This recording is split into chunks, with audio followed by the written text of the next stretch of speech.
મિત્રો, UPSC civil services એક્ઝામની તૈયારીના ભાગરૂપે આપણે છેલ્લા ઘણા સમયથી નિયમિતપણે સોમવાર અને મંગળવાર મળી રહ્યા છીએ. અગાઉ યુપીએસસીના પરીક્ષાના સ્ટ્રક્ચર વિશે મેં આપને માહિતી આપી છે. જુદા જુદા વિષયો વિશે પણ અમે આપને ખ્યાલ આપ્યો છે. અગાઉ વિષયના નિષ્ણાતો દ્વારા આપને અમે સંપૂર્ણ માહિતી આપવાનો પ્રયત્ન કર્યો છે. ખાસ કરીને ગુજરાતી, ભૂગોળ, સામાન્ય જ્ઞાન આ વિષયો ઉપર અમે તમને માહિતી આપી છે. આજે આપણે એક યુપીએસસીમાં જે મહત્ત્વનો વિષય છે ને ઘણા બધા વિદ્યાર્થીઓ જે યુપીએસસીમાં એક વૈકલ્પિક વિષય તરીકે રાખે છે એવો ઇતિહાસ એટલે હિસ્ટ્રી વિષય વિશે અમે આપને માહિતગાર કરીશું. આજે આપણી સાથે સ્ટુડિયોમાં ઉપસ્થિત છે ભાઈ શ્રી ધ્રુમન નિંબાલે, જેઓ અમારા સ્પીપાના જે એક સફળ વિદ્યાર્થી છે અને તેઓએ યુપીએસસીની પરીક્ષા પસાર કરી છે. પ્રિલિમ્સ, મેઇન્સ અને ફાઇનલ ઇન્ટરવ્યૂ એમ ત્રણેય તબક્કામાંથી તેઓ સફળતાપૂર્વક પસંદગી પામ્યા છે અને એમનું સર્વિસ એલોટમેન્ટ જે કહેવાય તો આઈપીએસમાં, ઇન્ડિયન પોલીસ સર્વિસમાં એમનું સર્વિસ એલોટમેન્ટ થયું છે. શ્રી ધ્રુમન નિંબાલે આપણી સાથે સ્ટુડિયોમાં ઉપસ્થિત છે. આજે હિસ્ટ્રી જે એમનો પોતાનો વિષય પણ રહ્યો છે, એમણે યુપીએસસીની પરીક્ષા જે આપી એમાં પોતાનો વિષય એક વૈકલ્પિક વિષય એમણે હિસ્ટ્રી રાખ્યો હતો.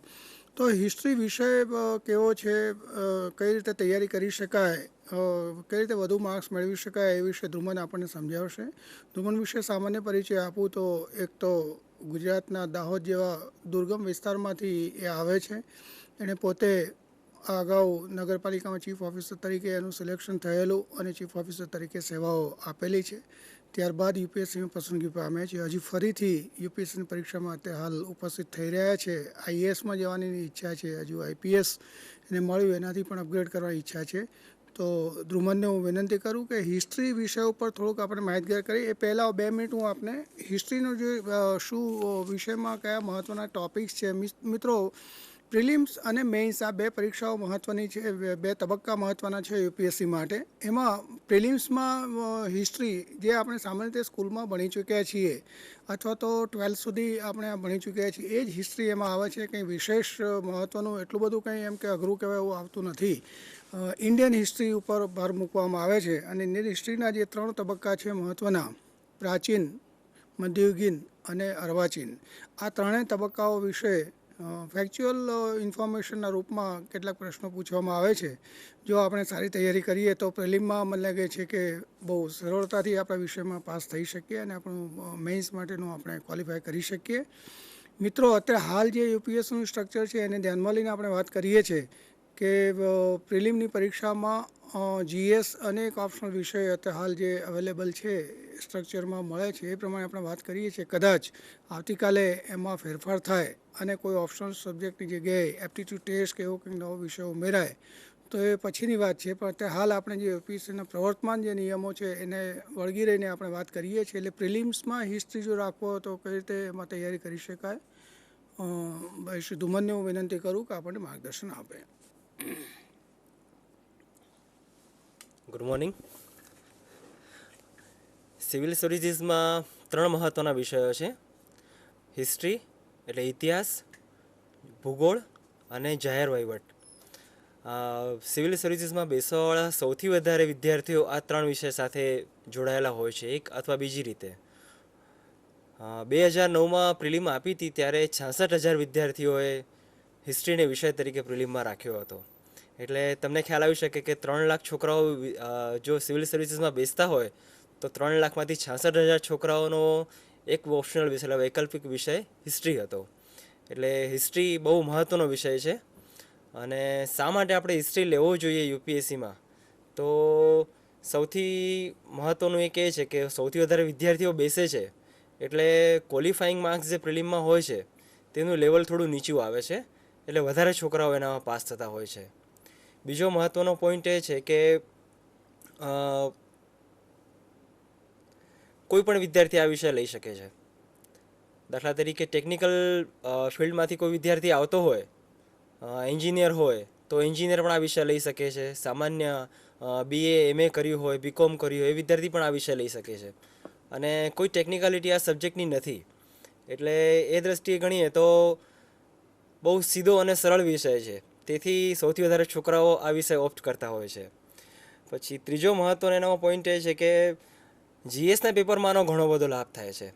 જનરલ સ્ટડીઝના પ્રિલિમના પેપરમાં ઓલમોસ્ટ 20 જેવા ક્વેશ્ચન્સ હિસ્ટ્રીને લગતા હોય છે અને મુખ્ય પરીક્ષામાં પણ લગભગ 60થી લઈને 100 માર્ક સુધીનું ઇતિહાસ વિષયનું હોય છે, આધુનિક ઇતિહાસનું. એ રીતે ત્રણેય રીતે ઇતિહાસનો વિષય બહુ મહત્ત્વનો આપણા માટે રહે છે. ઇતિહાસ વિશે રાખ્યા પછી જો જોઈએ તો સિવિલ સર્વિસીસમાં પ્રિલિમ અને મેઇન્સ એવા 2 તબક્કા છે. તો પ્રિલિમ્સમાં ઇતિહાસની તૈયારી કરવી એટલે આપણે જેને જીકે જેવું કહીએ, જનરલ નોલેજ, સામાન્ય જ્ઞાન, એ પ્રકારની તૈયારી કરવાની હોય છે. એટલે બધી ફેક્ટ ખૂબ બધી યાદ રાખવાની હોય છે. અને પ્રાચીન, મધ્યકાલીન અને અર્વાચીન ત્રણેય ઇતિહાસ હોવાના કારણે એ ફેક્ટ ખૂબ બધી બહુ મોટા પ્રમાણમાં ભેગી થઈ જાય છે. એનામાંથી યુપીએસસીમાં પૂછે એવી ફેક્ટ તૈયાર કરી, એ ફેક્ટ યાદ રાખવી, એ થોડુંક ધ્યાન રાખવા જેવું કામ છે. એટલે સિવિલ સર્વિસીસની જ્યારે તૈયારી કરતા હોઈએ ત્યારે યાદશક્તિ બહુ સારી હોવી જોઈએ, એ તો આપને ખ્યાલ જ છે. પણ સાથે સાથે સબ્જેક્ટને સમજીને જો આપણે કરીએ તો આપણે યાદશક્તિ પર ભાર ઓછો આપવો પડે. જેમ ટેકનિકલ સબ્જેક્ટમાં આપણે મહત્ત્વના પોઈન્ટ સમજીએ અને પછી સારો એવો આખો કન્સેપ્ટ ક્લિયર થઈ જાય, એવી રીતે હિસ્ટ્રીમાં પણ થોડાક ટોપિકો માટે એવું કહી શકાય. જો તમે સમજી જાઓ તો તમને હિસ્ટ્રી સારામાં સારું, વધારેમાં વધારે ફાવી શકે અને તમે બહુ સરળતાથી પ્રિલિમ અને મેઇન્સ પરીક્ષા પાસ કરી શકો. થોડુંક આપણે ધ્યાન જોઈએ તો કઈ રીતે પ્રિપેર કરવું, હિસ્ટ્રીમાં પ્રિપેરેશન કઈ રીતે કરવી. તમને કહ્યું એ પ્રમાણે બહુ જબરજસ્ત બહોળી સાઇઝ છે વિષયની, તો સારો એવો ટાઈમ તો આપણે વાંચવામાં આપવો જ પડશે. પણ એ ટાઈમ આપીને પછી આપણે બધું વાંચવાનું નથી, સિલેબસ પૂરો કરવાનો નથી. એનામાંથી કેટલું વાંચ્યું અને કેટલું ન વાંચવાનું એ નક્કી કરવાનું છે. એ નક્કી કેવી રીતે કરશું? તો નક્કી કરવા માટે આપણે જે ભૂતકાળમાં એટલે યુપીએસસી દ્વારા પહેલાંની સિવિલ સર્વિસીસમાં જે પ્રશ્નો પૂછાયેલા છે એ પ્રશ્નો જોવા પડશે, કયા ટોપિકમાંથી પ્રશ્નો પૂછાય છે, અને એ ટોપિક પર વધારે ધ્યાન કેન્દ્રિત કરીને તૈયારી કરવાની છે. આવી રીતે કરીએ તો શું વાંચવું અને શું ન વાંચવું એનો આપણને સારામાં સારી રીતે ખ્યાલ આવી શકે છે. પછી બીજી બહુ મહત્ત્વની વસ્તુ છે પોઈન્ટ વાઇઝ નોટ બનાવવાની, જેથી જ્યારે છેલ્લા દિવસો આવે તૈયારીના, એક્ઝામના થોડા દિવસ પહેલાં સુધી, તો તમે એ પોઈન્ટને રિફર કરીને તમે સારામાં સારું પુનરાવર્તન કરી શકો. તો પોઈન્ટ વાઇઝ રિવિઝન તમે કેવી રીતે કરી શકો? તો વાંચવા માટે લગભગ તમારે 14 થી 15 બુક વાંચવાની હોય છે હિસ્ટ્રી માટે. એનામાંથી પ્રાચીન ભારત, મધ્યકાલીન અને અર્વાચીન ત્રણેય માટે તમે એક બુક મહત્ત્વની, જેને બેઝ આધાર બનાવીને તમે રાખો, અને બીજી બધી બુકમાંથી જે મહત્ત્વના પોઈન્ટ્સ લાગે એ પોઈન્ટ્સ તમે એનામાં ઉતારો. જો આવી રીતે ઉતારશો તો તમારી એક બેઝ જેવી બુક તૈયાર થશે, અને રિવિઝન માટે એ બુક જ ઉપયોગ કરો.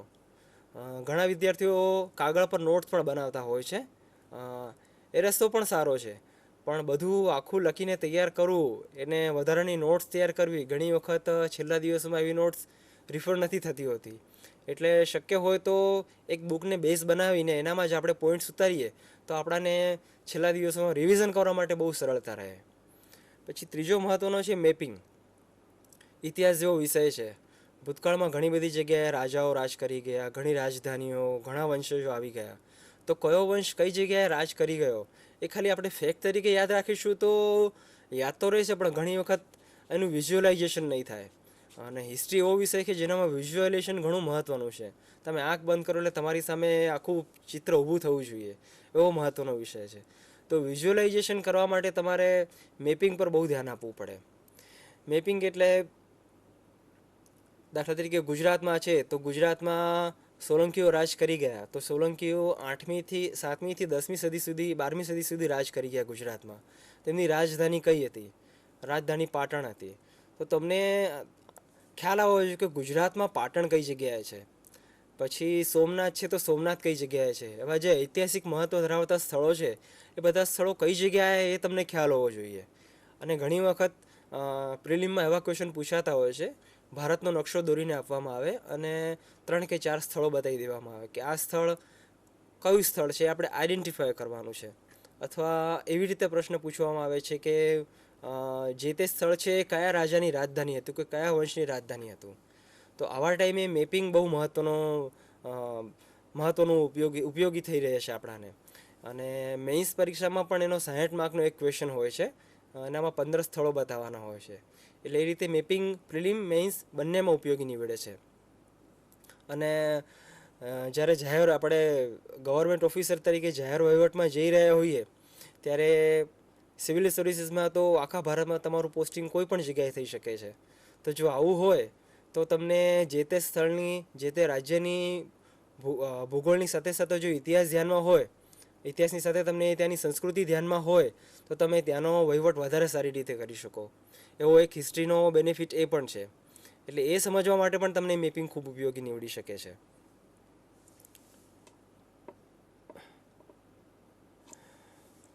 હવે યુપીએસસીમાં હિસ્ટ્રી બહુ મહત્ત્વનો વિષય છે એટલે ઘણીવાર એવું બનતું હોય છે કે બહુ મોટા પ્રમાણમાં એના માટે મટીરિયલ કે બુક્સ અવેલેબલ હોય છે. આપણે બધી બુક રિવાઇઝ નથી કરવાની. એનામાંથી 14 કે 15 જેવું બહુ સિલેક્ટેડ બુક્સ છે. એ બધી બુક તમે વાંચો, સમજો અને પછી રિવાઇઝ કરો. ઘણીવાર એવું બને છે કે 100-125 બુક્સ વિદ્યાર્થીઓ રિફર કરતા હોય છે. એટલી બધી બુક રિફર કરવાની જરૂર આ વિષય માટે નથી. જો એટલી બધી બુક્સ આપણે રિફર કરીએ તો શું થાય કે જ્યારે છેલ્લા દિવસે આવે ત્યારે રિવિઝન કરતી વખતે આપણને ખ્યાલ ના આવે કે કઈ બુક વાંચવી અને કઈ મહત્ત્વનું છે. જો એવું ન થાય એના માટે આપણે જેટલી બુક્સ છે, જેટલું મટીરિયલ છે એનામાંથી સિલેક્ટેડ મટીરિયલ આપણે પસંદ કરી અને એનામાંથી જ આગળ તૈયારી કરવાની છે. પછી બીજું એક મહત્ત્વની વસ્તુ છે કે જેટલી પણ બુક્સ હોય છે એ બધી બુક્સમાં એમને લેખકે પોતાના પોઈન્ટ ઓફ વ્યૂથી ઘણી બધી વસ્તુઓ લખી હોય છે. એટલે ઘણીવાર એવું થાય છે કે યુપીએસસી જે સિલેબસ આપ્યો છે, જે અભ્યાસક્રમ આપ્યો છે, એ અભ્યાસક્રમની બહારની પણ ઘણી વસ્તુઓ એનામાં હોય છે. તો આવું થાય તો આપણે એ વસ્તુ જે બહારના અભ્યાસક્રમની બહારની છે એ બધી વસ્તુઓ આપણે તૈયાર નથી કરવાની. એ જોતી વખતે બહુ એટલે જ્યારે વાંચતી વખતે ધ્યાન રાખવાનું છે કે આ મારા સિલેબસમાં છે, સિલેબસમાં હોય તો જ આપણે એ વસ્તુ તૈયાર કરવાની છે, નહીં તો એ વસ્તુ તૈયાર કરવાની નથી. કારણ યુપીએસસીનો એવો ટ્રેન્ડ છે કે સિલેબસમાં જેટલું હોય એની બહારથી એ લોકો નથી પૂછતા. એટલે સિલેબસ અભ્યાસક્રમને આપણે બહુ સ્ટ્રિક્ટલી ફોલો કરવાનો છે. પછી એક મહત્ત્વનો મુદ્દો એવો છે કે બહુ મોટો વિષય છે, ઘણી બધી વસ્તુ તૈયાર કરવાની હોય છે. એટલે એકલા હાથે તૈયાર કરવું થોડુંક અઘરું થઈ રહેશે. તો સારા માસ્તર એવું થઈ શકે કે તમે એક કરતાં વધારે વિદ્યાર્થીનું ગ્રુપ તૈયાર કરો, 2, 3, 4, 5. અને જો બહુ સારી ઇન્સ્ટિટ્યૂટ હોય તો તમે એનાથી મોટું 10-15 જણનું ગ્રુપ તૈયાર કરી શકો. એનામાં ટોપિક વાઇઝ તમે અલોટ કરી શકો કે કોઈ વિદ્યાર્થી છે પ્રાચીનમાં મૌર્ય યુગ તૈયાર કરશે, બીજું કોઈ હશે ગુપ્ત યુગ તૈયાર કરશે, ત્રીજો હર્ષવર્ધનનો સમય તૈયાર કરશે. તો આનાથી મહેનત અને સમય બંનેનો બચાવ થાય છે અને ઓછા ટાઈમમાં સારામાં સારું મટીરિયલ તમારી આગળ અવેલેબલ થાય છે. અને બીજો ટોપિક અને ડિસ્કશનનો આવી રીતે ટોપિક તૈયાર કર્યા પછી ડિસ્કશનનો ફાયદો એ છે કે ઘણી વખત બુકમાં વાંચ્યું હોય એની આખી એક ઇમેજ ઊભી થઈ ગઈ હોય છે અને લેખકનો પોતાનો જે પોઈન્ટ ઓફ વ્યૂ હોય, દ્રષ્ટિકોણ હોય એ આપણા દિમાગમાં ફિટ થઈ ગયો હોય છે. તો જ્યારે ડિસ્કશન કરીએ ત્યારે એક કરતાં વધારે લેખકોનો કોઈ પર્ટિક્યુલર ટોપિક વિશે દ્રષ્ટિકોણ આપણને ખ્યાલ આવે અને કદાચ આપણી પોતાની જો કોઈ વિષય વિશે ભૂલ થતી હોય તો એ ભૂલ વિશે પણ આપણને ખ્યાલ આવે કે હા, ભૂલ મારી થાય છે, આ ટોપિકમાં સાચી વસ્તુ તો આ છે. એટલે એ રીતે ડિસ્કશન બહુ મહત્ત્વની વસ્તુ થઈ શકે છે. તો જ્યારે હિસ્ટ્રી આપણે વિષય તરીકે તૈયાર કરીએ તો આપણે 4 થી 5 મુદ્દા જે આગળ કહ્યા એ પ્રમાણે ધ્યાનમાં રાખવાના છે. બુક સિલેક્ટ કરી અને એની જ તૈયારી કરવાની છે. બધા પુસ્તકો આપણે વાંચવાના નથી. સિલેબસને આપણે સ્ટ્રિક્ટલી ફોલો કરવાનો છે. પછી ડિસ્કશન કરવાની છે. હજી એક મહત્ત્વનો મુદ્દો રહી જાય છે કે જે સબ્જેક્ટ તમે વાંચો છો એની વચ્ચે ઇન્ટરકનેક્ટિવિટી ઊભી કરવાની, જેથી તમને આરામથી યાદ રહી શકે. દાખલો આપું તો પ્રાચીન કાળમાં આપણે ભારતમાં ઘણા બધા વિદેશી પ્રવાસીઓ આવી ગયા, મેગેસ્થનીઝ, ફાહિયાન, ઇત્સિંગ. તો આપણે આ ત્રણને યાદ રાખીએ તો ત્રણે ભારતમાં આવીને શું કર્યું એટલું જો આપણે ધ્યાનમાં રાખીએ તો ત્રણે કે દાખલા તરીકે મેગેસ્થનીઝ આવ્યો તો એ ચંદ્રગુપ્ત મૌર્યના સમયમાં આવ્યો અને એને તત્કાલીન સમાજ સેવા અને પાટલીપુત્રના નગર વ્યવસ્થા વિશે ઘણી બધા મુદ્દાઓ પર પ્રકાશ પાડ્યો છે. દાખલા તરીકે ફાહિયાન આવે છે તો ફાહિયાને તત્કાલીનમાં એ વખતે બૌદ્ધ ધર્મનો વિકાસ કેવો હતો, તેના સ્થાપત્યો કેવા હતા, પછી હર્ષવર્ધનના સમયમાં રાજ્ય કારભાર કેવી રીતે ચાલતો હતો, લોકોનું જીવન કેવું હતું એના પર ધ્યાન આપ્યું. ઇત્સિંગે પણ સમાજ જીવનના ઘણા બધા પાસાઓનો ઉલ્લેખ કર્યો છે. તો ત્રણ વચ્ચે શું સમાંતર એટલે મીન્સ જેને સિમિલરિટી શું છે એ ત્રણેય વચ્ચે ડિફરન્સીસ શું છે એ આપણે ધ્યાનમાં રાખી શકીએ. એવું માત્ર પ્રાચીન કાળમાં નથી, મધ્યકાળમાં બી આવી રીતે ઘણા બધા પ્રવાસીઓ આવી ગયા છે. એનામાં અબ્દુલ રઝાક છે, નિકિતિન છે, પછી પાયસ છે, અને બીજા એ રીતે ઘણા બધા ટ્રાવેલર્સ, વિદેશી ટ્રાવેલરો, પ્રવાસીઓ ભારતમાં આવી ગયા છે. તો આ વિદેશી પ્રવાસીઓએ ભારતમાં આવીને ભારતમાં એમને શું જોયું અને શેના વિશે તેમને લખ્યું. જો આ આપણે ઇન્ટરકનેક્ટિવિટી કરીએ કે પાયસ આવ્યો હતો, તો પાયસે ભારતની વર્ણ વ્યવસ્થા વિશે બહુ સારું ધ્યાન આપ્યું છે, અને એના જે મહત્ત્વના મુદ્દાઓ છે એ ધ્યાનમાં લીધા છે. તો આપણે એવું પણ કહી શકીએ કે ફાયન અને મેગેસ્થિનીસે પણ એ મુદ્દા ધ્યાનમાં રાખ્યા છે. તો ત્રણેય વચ્ચે મેગેસ્થિનીસે ભારતના વર્ણ વ્યવસ્થામાં 4 છે, એની જગ્યાએ એને 7 જ્ઞાતિઓ નક્કી કરી હતી. મેગેસ્થિનીસે એવું કહ્યું હતું કે શુદ્ર લોકોની હાલત બહુ ખરાબ છે, અને પાયસે એવું કહ્યું હતું કે એ વખતે તત્કાલીન વ્યવસ્થામાં દક્ષિણ ભારતમાં ખાલી બ્રાહ્મણો અને શુદ્ર 2 જ પ્રકારની જાતિઓ હતી. તો જો આવું હોય તો આપણને ખ્યાલ હોય કે હા, ત્રણ વચ્ચે આવો ડિફરન્સ છે, અને એ કનેક્ટિવિટી જો આપણે ક્રિએટ કરીએ તો આરામથી ને સરળતાથી યાદ રહે. ઇતિહાસ તરીકે, આખી ક્રોનોલોજી તરીકે, એટલે મૌર્ય પછી ગુપ્ત પછી હર્ષવર્ધન, એ રીતે પણ આપણે યાદ રાખી શકીએ. પણ આવી ઇન્ટરકનેક્ટિવિટી જો આપણે તૈયાર કરીએ તો આપણાને વધારે સારી રીતે યાદ રહી શકે, એવું મારા 3 વખતના પ્રિલિમના અનુભવ પરથી હું કહી શકું છું. તો આટલા વિષયો તૈયાર કરીશું. પછી હવે ધુમન, મને વચ્ચે થોડુંક ઇન્ટરફિયર થવું ગમે છે કે ખાસ કરીને તે તારા પ્રેઝન્ટેશનમાં જે કહ્યું એમાં 2 મુદ્દા બહુ ખૂબ જ મહત્ત્વના છે વિદ્યાર્થી મિત્રો માટે. જેમાં તે કહ્યું છે કે selected books, not all books, એટલે બહુ પુસ્તકોની પસંદગી કરવી. એટલે એક મારો પ્રશ્ન સીધો તને એ છે કે કયા પુસ્તકો આમાં પ્રિલિમ્સના માટે આપણે ખાસ કરીને તું રેકમેન્ડ કરી શકે? આપણે કોઈ ઓથર અથવા પબ્લિકેશનનું પ્રચારના સંદર્ભમાં નહીં, પણ જે રિયલી ઉપયોગી એવા કયા બુક્સ તને કોઈ જો થોડાક 2-4 બુક્સનું તું ઉદાહરણ આપી શકે? પહેલાં તે બુક્સનું હું જાણવા માગીશ, વિદ્યાર્થી મિત્રોને કંઈક માહિતી આપીશ. હું આપણું બુકનું લિસ્ટ આપું છું. જો પુસ્તકો આપણે લઈએ તો સિવિલ સર્વિસીસ માટે સૌથી મહત્ત્વની વસ્તુ છે એનસીઈઆરટીઝ.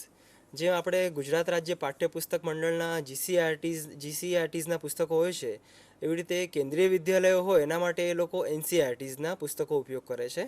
એ એનસીઈઆરટીઝના પુસ્તકોમાં 8માથી 12મા ધોરણની ઇતિહાસની જેટલી પુસ્તિકાઓ છે, એ પુસ્તિકાઓ સિવિલ સર્વિસીસ માટે બેઝ, એટલે મહત્ત્વની આધાર ભૂમિકા તરીકે ગણાય છે. એટલે આપણે સૌથી મહત્ત્વની જો પુસ્તકો ગણીએ તો આપણે એનસીઈઆરટીઝને લઈશું. આ ઉપરાંત ઘણા બધા લેખકોએ પ્રાચીન, મધ્યકાલીન અને અર્વાચીન ઇતિહાસના પુસ્તકો લખ્યા છે. એનામાંથી જો પ્રાચીન ભારતમાં આપણે લઈએ તો જાયન શ્રીમાલીનું હિન્દીમાં પુસ્તક છે. મોટાભાગના સિવિલ સર્વિસીસમાં જો એક વસ્તુ નોંધવા જેવી એ છે કે મોટાભાગનું ઇંગ્લિશ અને હિન્દીમાં મટીરિયલ છે. અને હિસ્ટ્રી માટે આપણે એવું કહી શકીએ કે હિસ્ટ્રીમાં ગુજરાતીમાં પણ ઘણું બધું મટીરિયલ અવેલેબલ છે. તો ઇંગ્લિશ પછી હિન્દીમાં, તો પ્રાચીન ભારતની જે પુસ્તિકાની વાત કરી આપણે, જાયન શ્રીમાલીની, એ પુસ્તક હિન્દીમાં અવેલેબલ છે. અને જો ઇંગ્લિશમાં આપણે વાંચવું હોય તો રોમિલા થાપરનું પુસ્તક છે. એવી રીતે મધ્યકાલમાં જો આપણે હિન્દીમાં વાંચવું હોય તો હરીશચંદ્રની મધ્યકાલીન ઇતિહાસની મધ્યકાલીન ભારત નામની પુસ્તિકા છે. અને એવી રીતે જ સતીશચંદ્ર નામના લેખકની મેડિવલ ઇન્ડિયાના ભાગ 1 અને ભાગ 2 એવા પુસ્તકો છે. એવી રીતે અર્વાચીન ભારતના ઇતિહાસમાં આપણે જોઈએ તો બિપિનચંદ્ર કરીને પેંગ્વિન પબ્લિકેશનની બહુ સારી બુક છે. અને મોટાભાગે જીએસ અને ઇતિહાસ વૈકલ્પિક બંનેમાં બહુ મહત્ત્વની ભૂમિકા એ પુસ્તકની હોય છે. એની ઇન્ડિયા સ્ટ્રગલ ફોર ઇન્ડિપેન્ડન્સ નામની ઇંગ્લિશમાં જ માત્ર બુક આવે છે, અને એનું દિલ્હી યુનિવર્સિટી દ્વારા હિન્દીમાં ટ્રાન્સલેશન કરવામાં આવ્યું છે, ભારત કા સ્વાધીનતા સંગ્રામ. એટલે બહુ મહત્ત્વની પુસ્તિકા છે. એની સાથે બીજું છે એશચંદ પબ્લિકેશનનું ગ્રોવર એન્ડ ગ્રોવર નામની, એટલે 2 ગ્રોવર લેખકોએ ભેગી મળીને લખેલી પુસ્તક છે મોડર્ન ઇન્ડિયા. આ પુસ્તક પણ હિન્દી અને ઇંગ્લિશ બંનેમાં અવેલેબલ છે. તો આ 6 પુસ્તિકાઓ વત્તા એનસીઈઆરટીઝ, અને આ ઉપરાંત જે ઓપન યુનિવર્સિટીઝ છે, Indira Gandhi national open university, એની BA લેવલનું જે ઇતિહાસનું મટીરિયલ છે એ આપણા માટે ઘણું મહત્ત્વનું થઈ રહે છે. પ્રિલિમ અને મેઇન્સ બંનેના આપણે પરિપ્રેક્ષમાં રાખીએ તો એ હિન્દી અને ઇંગ્લિશમાં અવેલેબલ છે. અને એ મટીરિયલનું ભાષાંતર કરીને બાબા સાહેબ આંબેડકર યુનિવર્સિટીવાળાએ ગુજરાતી ભાષામાં આખું મટીરિયલ તૈયાર કર્યું છે. એટલે જે લોકોને હિન્દી કે ઇંગ્લિશમાં તકલીફ પડતી હોય એ લોકો ગુજરાતીમાં પણ આ મટીરિયલ વાંચી શકે છે. એના માટે આપણે આંબેડકર યુનિવર્સિટીનું BAનું ઇતિહાસનું મટીરિયલ વાંચવું પડશે. અને આની સાથે સાથે ભારત સરકારના પબ્લિકેશન ડિવિઝનનું ગેઝેટિયર હોય છે, ભારતનું ગેઝેટિયર, એ એક મહત્ત્વની પુસ્તિકા છે. આ બધી વસ્તુ ભારતના ઇતિહાસ સાથે સંલગ્ન છે. ઇતિહાસ વિષયમાં આ લોકો UPSC કલ્ચરનો પણ બહુ મહત્ત્વનો ભાગ એનામાં લે છે. એટલે કલ્ચર માટે બે મહત્ત્વની પુસ્તિકાઓ છે. એક AL બશમની the wonder that was India, એ પુસ્તક હિન્દીમાં અદ્ભુત ભારતના નામથી પ્રચલિત છે. અને આ પુસ્તક પણ ભારતના સંસ્કૃતિને સમજવા માટે બહુ મહત્ત્વની છે. પ્રાચીન કાળ માટે AL બશમનું છે વન્ડર ધેટ વોઝ ઇન્ડિયા, અને મધ્યકાલ માટે આપણે AL રિઝવીનું પુસ્તક છે wonder that was India part 2. એનામાં મધ્યકાલ એટલે જ્યારથી મુસ્લિમોનું ભારતમાં આગમન થયું ત્યાર પછીથી ભારતના ઇતિહાસ અને એના સંસ્કૃતિ પર પડેલી અસર વિશેની માહિતી એનામાં આપેલી છે. એટલે આ 12 + એટલે 6 અને 2 8 પુસ્તકો વત્તા NCERTs અને આંબેડકરનું કે ઇગ્નોનું મટીરિયલ, આટલી વસ્તુ એટલે 11 વસ્તુ છે જે આપણે ઇતિહાસ વિષય તૈયાર કરવો હોય સિવિલ સર્વિસીસ માટે તો મહત્ત્વની થઈ રહે છે. અચ્છા, બીજું તે ખાસ બીજો મહત્ત્વનો મુદ્દો વિદ્યાર્થી મિત્રોને બતાવ્યો કે discussion of topics, question and answers. તો સ્પીપામાં રહીને આપણા જે મિત્રો બીજા છે UPSCની તૈયારી કરવા, તમે એક નાના નાના ગ્રુપ બનાવ્યા છે મને ખ્યાલ છે ત્યાં સુધી. તો એમાં તમે આ રીતે ક્વેશ્ચન્સ અને આન્સર્સનું કંઈ ડિસ્કશન કે એવું કંઈ કરો છો કે કેમ, અથવા તો કયા મુદ્દાઓ પર કેવા ગ્રુપ બનાવીને કેવી ચર્ચાઓ થઈ શકે, જે કંઈ થોડુંક વિદ્યાર્થી મિત્રોને આપ માર્ગદર્શન આપો.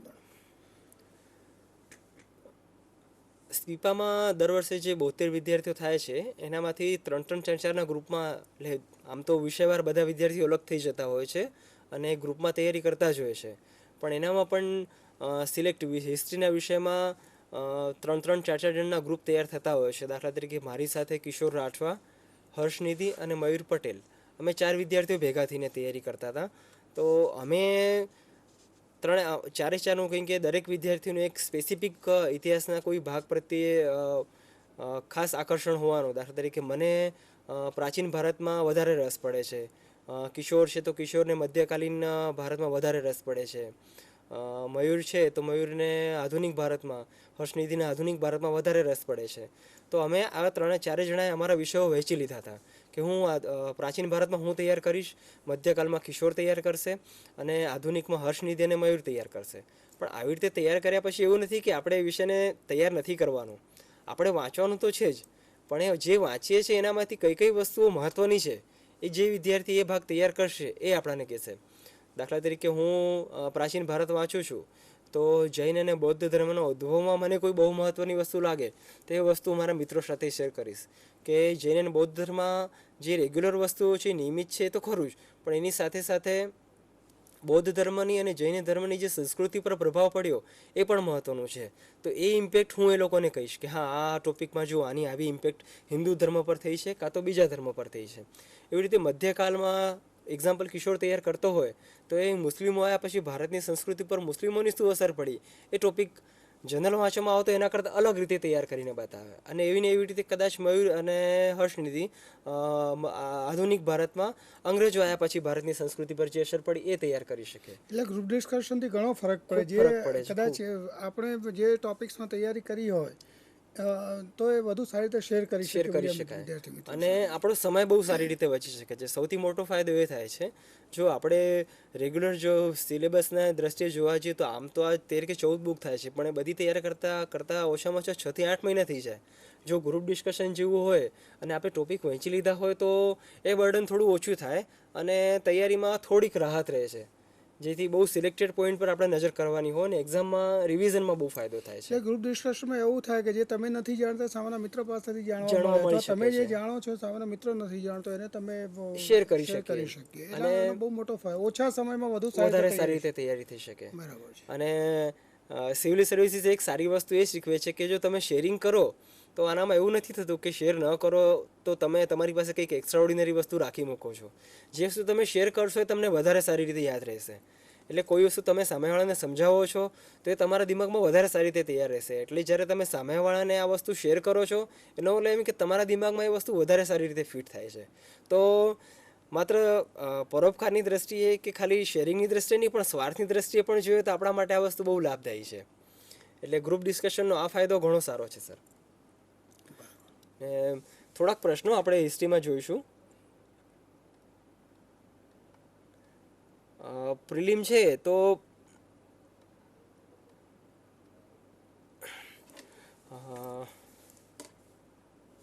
પ્રિલિમનું પેપર આપણે જોઈએ તો 2 કલાકનું પેપર હોય છે.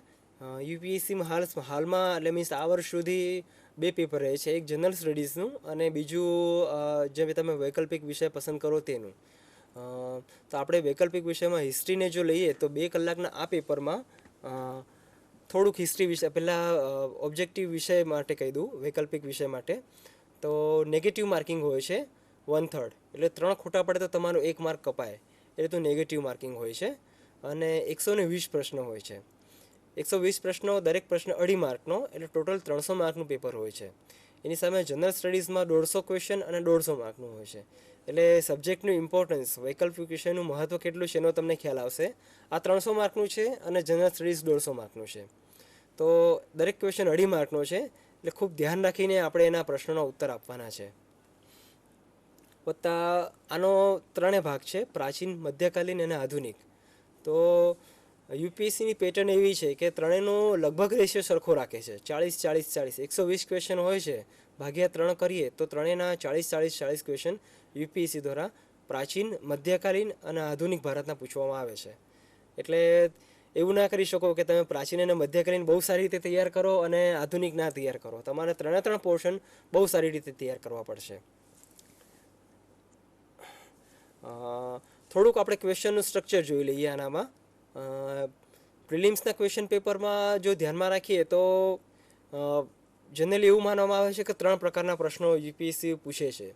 એક એકદમ સરળ પ્રશ્નો જેને સીધી ફેક્ટ, જનરલ નોલેજ કહી શકીએ, એવા લગભગ 35 થી 40 ક્વેશ્ચનો એવા હોય છે. પછી બીજા 40 ક્વેશ્ચન એવા હોય છે જે તમે થોડી એક્સ્ટ્રા બુક રિફર કરી હોય અને વધારે ધ્યાનથી વાંચ્યું હોય, એટલે 40 ને 40 80. અને છેલ્લા 40 ક્વેશ્ચન જે હોય છે એ થોડા અઘરા પ્રકારના, એટલે તમારે વધારે રેફરન્સ બુક યુઝ કરવી પડે. તમે કોઈની સાથે ડિસ્કશન કર્યું હોય તો ડિસ્કશન કરીને તમને એનામાંથી ઘણી સારી વસ્તુ મળી શકે, એવા 40. એટલે 120 ક્વેશ્ચનની પેટર્ન એ લોકો આ રીતે પૂરી કરે છે. તો સૌથી સરળ પ્રશ્ન જો આપણે લઈએ તો પહેલો પ્રશ્ન એ છે કે જેને આપણે ગાયત્રી મંત્ર કહીએ છીએ, ઓમ ભૂર્ભુવસ્વઃ, એ કયા વેદમાંથી લેવામાં આવ્યો છે? ઋગ્વેદ, સામવેદ, યજુર્વેદ કે અથર્વવેદ? આ સૌથી સરળ પ્રકારના જે પ્રશ્નો યુપીએસસી પૂછે છે એનામાંનો એક આ પ્રશ્ન છે. બધા મિત્રોને, મોટા ભાગના જે લોકો ગાતા હશે એ લોકોને ખ્યાલ હશે કે આ ઋગ્વેદમાંથી લેવામાં આવ્યો છે. ઘણીવાર આને અઘરો પ્રશ્ન એ રીતે બનાવવામાં આવે છે કે ઋગ્વેદના કયા પોર્શન, એટલે ઋગ્વેદને આ લોકોએ મંડળમાં વેચ્યું છે, 10 મંડળમાં. તો ઋગ્વેદના કયા મંડળમાં ગાયત્રી મંત્ર છે એ લેવામાં આવેલો છે, એવો પ્રશ્ન પણ આ લોકો પૂછે છે ઘણીવાર. એટલે જેને આપણે ત્રીજી કોટી કહીએ છીએ, જે અઘરામાં અઘરા પ્રશ્નોની, એનામાં એ પ્રશ્ન ઘણીવાર આવતો હોય છે. એટલે એકદમ સરળ પ્રશ્નોમાં આ રીતે પૂછી શકે છે. પછી આ સીધા ફેક્ટ વાઇઝ ક્વેશ્ચન્સ છે કે 22મા તીર્થંકર, જૈનોના 22મા તીર્થંકર કોણ હતા? તો પાર્શ્વનાથ, ઋષભદેવ, અરિષ્ટનેમી કે વિમલનાથ? આ 4માંથી આપણે બતાવવાનું છે, તો એનો જવાબ આવશે અરિષ્ટનેમી. યુપીએસસીની એક પેટર્ન એવી છે કે એનામાં સીધું એવું નથી કે અમે જે જવાબ સાચો છે એ જવાબ જ તમે લખો. યુપીએસસી સિલેબસ જ્યારે આપે છે ત્યારે એનામાં સીધી એ લોકો ઇન્ફોર્મેશન આપે છે કે એવું નથી કે જે સાચો જવાબ હોય એ જ તમારે દર્શાવવાનો છે. ઘણીવાર એવું બને કે આપણને 2 કે એના કરતાં વધારે જવાબ સાચા લાગતા હોય. તો આવું થાય તો તમને જે સૌથી વધારે સાચો જવાબ લાગતો હોય એ જવાબને તમારે સાચો કરીને ટીક કરવાની છે. હવે આ એક્ઝામ્પલ તમને આપ્યું હમણાં કે જે 22મા તીર્થંકર કોણ છે? પાર્શ્વનાથ, ઋષભદેવ, અરિષ્ટનેમી અને વિમલનાથ. આ જ ક્વેશ્ચન ભૂતકાળમાં એક વખત એવી રીતે પૂછાયો છે. અરિષ્ટનેમીની સાથે જે ચોથા વિમલનાથ છે એમની જગ્યાએ નેમિનાથ. હવે અરિષ્ટનેમી અને નેમિનાથ એક જ તીર્થંકરનું નામ છે. તમને પ્રશ્ન થઈ જાય કે અરિષ્ટનેમી કે નેમિનાથ, કારણ કે બંને 22મા તીર્થંકરમાં આવે છે. તો આપણે આવા વખતે આપણે થોડુંક પ્રેઝન્સ ઓફ માઇન્ડનો ઉપયોગ કરવો પડે અને એવું ધ્યાન રાખવાનું કે અરિષ્ટનેમીનો ઇતિહાસમાં ઉલ્લેખ છે ભગવાન શ્રી કૃષ્ણના ભાઈ તરીકે હરીશને નેમીનો ઇતિહાસમાં ઉલ્લેખ છે, જ્યારે નેમિનાથનો આવો કોઈ ઉલ્લેખ નથી. તો ઐતિહાસિક જેને આધાર મળેલો છે એવા હરીશ નેમીને આપણે 22માં તીર્થંકર ગણીશું. આવી રીતે પણ તમને પ્રેઝન્સ ઓફ માઇન્ડનો ઉપયોગ કરીને હિસ્ટ્રીમાં જવાબ આપવા પડે છે. એટલે ઘણીવાર સિમ્પલ ક્વેશ્ચનનો પ્રેઝન્સ ઓફ માઇન્ડનો ઉપયોગ કરીને પણ તમે જવાબ આપી શકો છો. પછી આવો જ ત્રીજો એક પ્રશ્ન એ રીતે આવી શકે છે કે મધ્યકાલ ભારતમાં 13મી સદીમાં ખરાજ નામનો એક કર ઉઘરાવવામાં આવતો હતો. તો હવે ખરાજ શું છે? શું એ ખેતી પરનો કર છે, કે પછી તમે જમીનનું હસ્તાંતરણ કરો એના પરનો કર છે, કે જે જમીન પર ટેક્સ હોય એની માફી છે, કે સિંચાઈ પરનો કર છે? હવે તમને એવો ખ્યાલ હોવો જોઈએ કે ખરાજ શું છે, કેમ કે કરનો પ્રકાર તો છે જ, પણ કરનો કયો પ્રકાર છે એ જો તમને ખ્યાલ ના હોય તો ત્યાં તમને મૂંઝવણ થાય કે આ પ્રશ્નનો જવાબ શું આપવો. એટલે જ્યારે તમે આખી એ વખતની તત્કાલીન કર વ્યવસ્થા છે મધ્યકાલમાં, આ સલ્તનતના સમયનો પ્રશ્ન છે, તો સલ્તનત સમયની જે કર વ્યવસ્થા છે તમને ધ્યાનમાં હોવી જોઈએ કે ખરાજ એટલે જે ટેક્સ ઓન લેન્ડ છે અને ટેક્સ ઓન ઇરિગેશન છે એને આ લોકો અવોવાપ કરીને કહેતા હતા. પછી ઘર પરનો કર છે તેને ઘરી અને પેશ્ચર એટલે આપણે જે ગોચર પરનો કર છે એને ચરાઈ, એવી રીતે નામ આપેલા છે. તો તમને ખ્યાલ હોવો જોઈએ કે કરના માળખામાં આ 4 અલગ અલગ પ્રકારના કર છે. એટલે આવા પ્રકારના પ્રશ્નો હોય છે. અને જે ચોથો બહુ મહત્ત્વનો પ્રકાર છે જે યુપીએસસી મોટાભાગે ઉપયોગ કરતી હોય છે તે પોઝિટિવ નેગેટિવ બંને ભેગા કરીને. દાખલા તરીકે 2009માં પ્રશ્ન પૂછવામાં આવ્યો હતો. ફિરોઝ શાહ મહેતા હતા. ફિરોઝ શાહ મહેતા એ બોમ્બે પ્રેસિડેન્સી એસોસિએશનના એક મહત્ત્વના સ્થાપકોમાંના એક છે. એ પહેલું વાક્ય થયું. અને બીજું વાક્ય છે કે ફિરોઝ શાહ મહેતાએ બોમ્બે ઇમ્પિરિયલ કાઉન્સિલ હતી એનામાંથી 1901માં રાજીનામું આપ્યું અને તેમના સ્થાને ગોપાલકૃષ્ણ ગોખલેનું સિલેક્શન થયું, કે ચૂંટણી થઈને જીતાયા. આવો પ્રશ્ન પૂછવામાં આવે છે. હવે આ બંને ફેક્ટ છે, એનામાંથી આપણે જોવાનું છે કે કઈ સાચી છે. એટલે યુપીએસસી પ્રશ્ન એવી રીતે પૂછે છે કે ઉપરના જે 2 સ્ટેટમેન્ટ છે એનામાંથી કયું અને કેટલા ખરા છે. તો ઓપ્શન એવી રીતે આપ્યા હોય: માત્ર પહેલું ખરું, માત્ર બીજું ખરું, બંને વાક્ય ખરા અને બંને વાક્ય ખોટા. એટલે ઘણીવાર એવું થતું હોય કે આપણાને આ બંનેમાંથી એક જ વાક્ય આવડતું હોય. પહેલું વાક્યનો ખ્યાલ હોય કે હા, ફિરોઝ શાહ મહેતા શું કે બોમ્બે પ્રેસિડેન્સી એસોસિએશનના સ્થાપકમાંના હતા, પણ એવો ખ્યાલ ના હોય કે ઇમ્પિરિયલ કાઉન્સિલના સભ્ય હતા અને એમને રાજીનામું આપ્યું પછી ગોપાલકૃષ્ણ ગોખલેના સભ્ય બન્યા.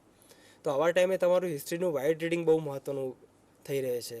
અને આવા ટાઈમે જો ડિસ્કશન થયું હોય, તમે બોમ્બે પ્રેસિડેન્સી એસોસિએશનની જો સ્થાપના થઈ હોય એ વખતની ડિસ્કશન તમે રાખી હોય તો તમને ખ્યાલ આવે કે હા, એમના સ્થાન પછી ગોપાલકૃષ્ણ ગોખલેનું સિલેક્શન થયું હતું અને ગોપાલકૃષ્ણ ગોખલેનું 1901માં ફિરોઝ શાહ મહેતા પછી ચૂંટણી દ્વારા સિલેક્શન થયું હતું. એ વખતે સિલેક્શનની પ્રક્રિયા હતી એકબીજા અને ત્રીજા તબક્કામાં. પહેલાં થોડા મહત્ત્વના માણસો ચૂંટણી કરે, એનામાંથી પછી ત્યાંની લેજિસ્લેટિવ કાઉન્સિલ ચૂંટણી કરે અને લેજિસ્લેટિવ કાઉન્સિલમાંથી ઇમ્પિરિયલ કાઉન્સિલની ચૂંટણી થાય. એટલે આપણે એને સિલેક્શન શબ્દ ઉપયોગમાં લઈએ છીએ એના માટે. તો આવા પ્રશ્નો પણ પૂછવામાં આવે છે. પછી ઘણીવાર એવા પ્રશ્નો હોય છે કે 4 ફેક્ટ આપી દે અને એનામાંથી કે પ્રશ્ન પૂછવામાં આવે કે કઈ ફેક્ટ ખરી છે. દાખલા તરીકે શિવાજીનો 1674માં રાજ્યાભિષેક થયો હતો, એ પહેલું વાક્ય છે. પછી બીજું